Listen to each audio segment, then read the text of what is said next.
Greetings Nerdfighteria! My name's Ashlyn. I'm a South African expat and at the moment I live in Tokyo, Japan.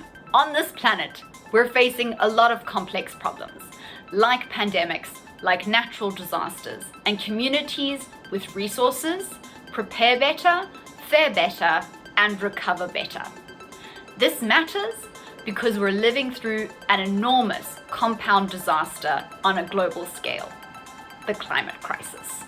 And across the continent of Africa, which has contributed a negligible amount to the carbon emissions of this planet, they are already experiencing the results of the climate crisis. And so how can we help? We can use our resources to help strengthen communities in these very vulnerable areas. This is where Trees for the Future comes in. Trees is an incredible organization.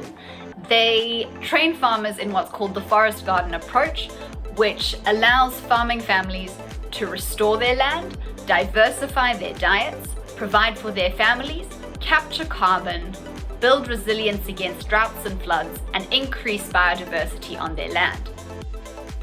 Welcome to my makeshift classroom, a forest garden.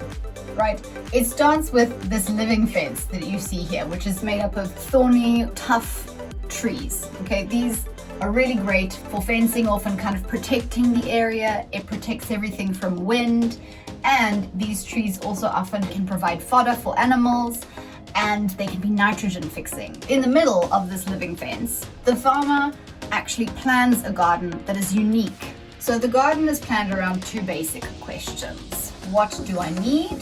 And what can I sell?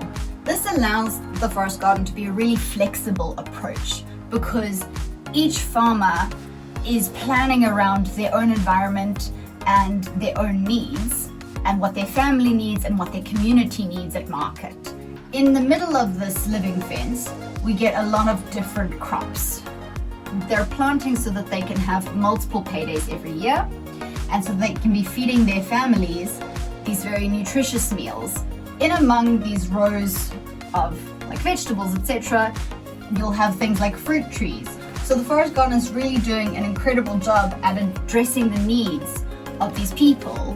But the really cool thing that it's doing as well is that it's doing really great things for the environment. The trees are obviously capturing carbon, but they're also creating a microclimate that's very, very good for other plants. They're providing homes for various other animals and increasing biodiversity in the area.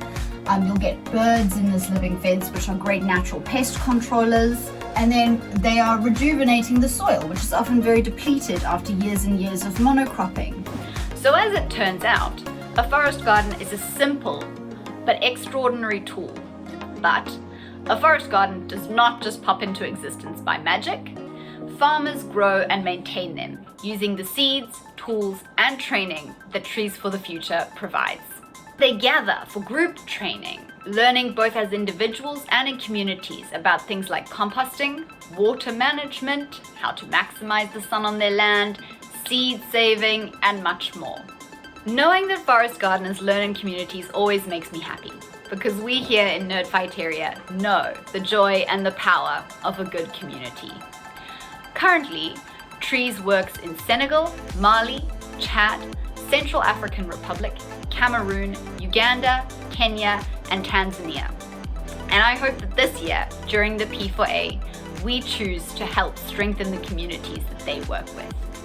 So please vote for this video, go check out the Trees website, find out more awesome things that agroforestry in general can do on the continent of Africa using the links in the doobly-doo, and have a magnificent Project for Awesome.